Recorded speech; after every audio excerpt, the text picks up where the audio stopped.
Namun, nah ini Romo, tentang yang selalu menjadi keberatan protestantisme lah Romo, bisa dibilang. Yang kisah itu loh, perumpamaan orang kaya dan Lazarus itu Romo. Terutama di ayat yang 6, ayat 2, Lukas 16 ayat 26 tuh.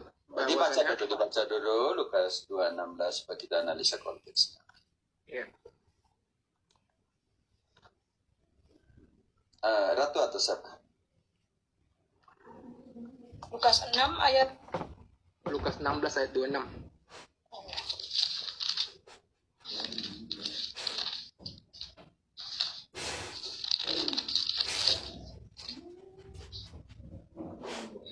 Selain daripada itu, di antara kami dan engkau terbentang jurang yang tak terseberangi, supaya mereka yang mau pergi dari sini kepadamu, ataupun mereka yang mau datang dari situ kepada kami, tidak dapat menyeberang. Nah, ini kan ayat pamungkas dari Protestan yang sering bentur-benturkan dengan ayat ini gitu, Pastor. Sebenarnya maksud Yesus dalam perumpamaan ini tuh konteksnya tuh apa, Pastor? Konteks antara neraka dan Hades. Ya.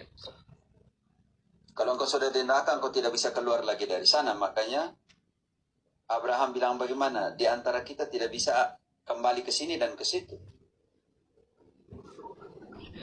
Tidak ada kebangkitan sebelum Kristus datang. Tidak ada kebangkitan sebelum Kristus bangkit. Itu yang kau harus pikirkan di situ. Okay. Jadi itu yang dinamakan itu, kalau dalam Spanyol namanya Seno Abraham. Atau di dalam diterjemahkan ke Indonesia sebagai pangkuan Abraham. Abraham. Yang dalam konteks ini Yahudi adalah Hades atau Seol, dunia orang mati.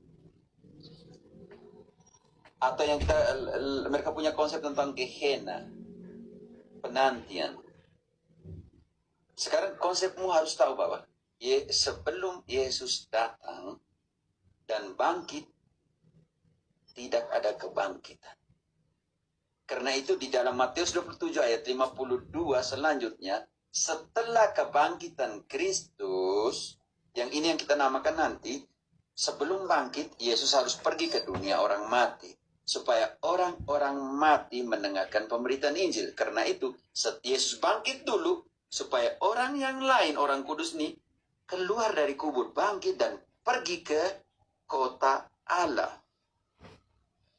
Tidak ada nih ayat pemungkas. Justru ayat ini hantam mereka sendiri. Matius 27 ayat 52, lebih cepat.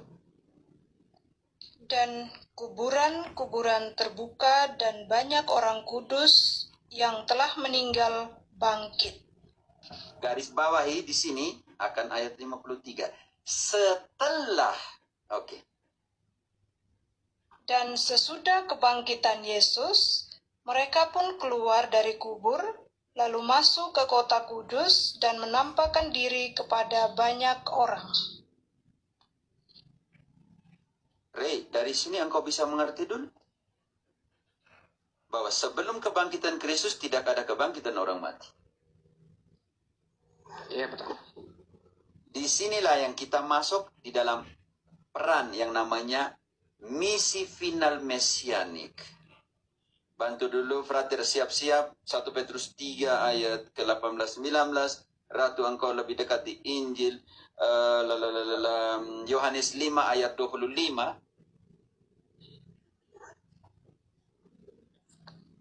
Oke, 1 Petrus dulu Pater. Jangan dulu. Yohanes, Yesus punya dulu. Oh, Yohanes dulu. Oke. Yohanes 5 ayat 25. Aku berkata kepadamu, sesungguhnya saatnya akan tiba dan sudah tiba, bahwa orang-orang mati akan mendengar suara Anak Allah, dan mereka yang mendengarnya akan hidup. Ray, saatnya akan tiba bahwa orang-orang mati akan mendengarkan suara Anak Manusia, dan yang mendengarkannya akan hidup. Artinya, bagaimana orang-orang yang sudah mati ini mendengarkan suara anak manusia. Ayo, bagaimana? Dia harus pergi ke dunia Orang mati. Iya, ini penting sekali. Dia harus pergi ke Hades sana. Dia harus pergi ke Seol sana. Dia pergi ke sana supaya orang-orang mati mendengarkan pemberitaan Injil. 1 Petrus 4 ayat 6 dulu. Setelah itu baru 1 Petrus 3 ayat 18. Oke. Ayat 6. Itulah sebabnya maka Injil telah diberitakan juga kepada orang-orang mati, supaya mereka sama seperti semua manusia dihakimi secara badani, tetapi oleh roh dapat hidup menurut kehendak Allah. Rey, kalau begitu siapa yang harus pergi ke sana? Engkau? Kepada dunia orang mati?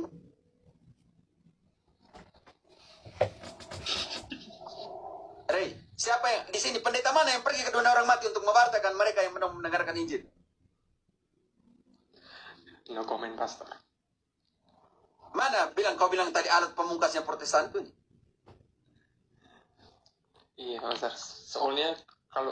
Soalnya itu mulu kalau misal diskusi sama Protestan selalu bawa ayat itu. Ya, karena mereka tidak tahu bawanya kemana.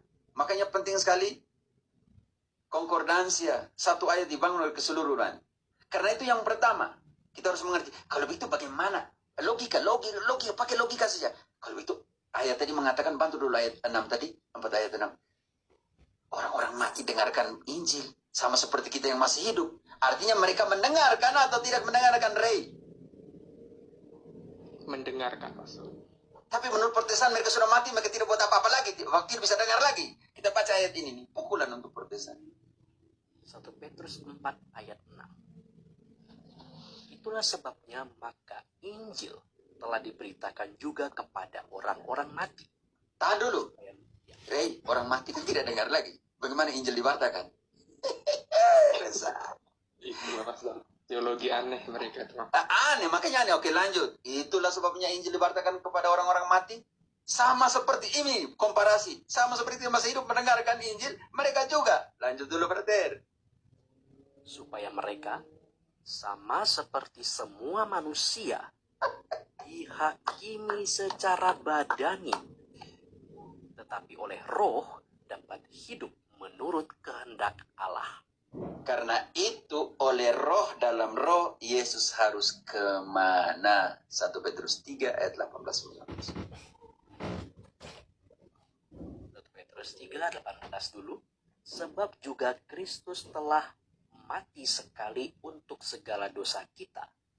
Ia yang benar untuk orang-orang yang tidak benar. Iya, yang Supaya ia membawa kita kepada Allah. Ia yang telah dibunuh dalam keadaannya sebagai manusia, tetapi yang telah dibangkitkan menurut roh. Dan di dalam roh itu juga ia pergi memberitakan Injil kepada roh-roh yang di dalam penjara. tahan, cukup, selesai. Rey, siapa yang harus pergi mewartakan Injil ke sana? Tuhan Yesus, Pak. Misi final mesianik. Itu yang pertama. Yang kedua, Yesus pemilik kunci kerajaan maut.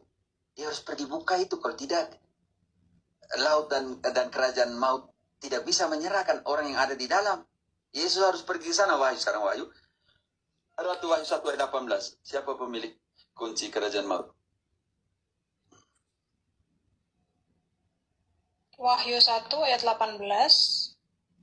Dan yang hidup, aku telah mati, namun lihatlah, aku hidup. Tahan dulu. Ratu, kalau ada bunyi barang buruk ini, tidak dengar suaramu. Kembali lagi. Oke. Dan yang hidup, aku telah mati.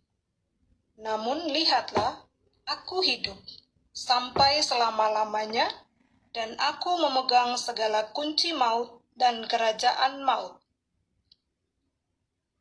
Yang kau sudah mengerti. Kenapa Yesus pergi ke sana?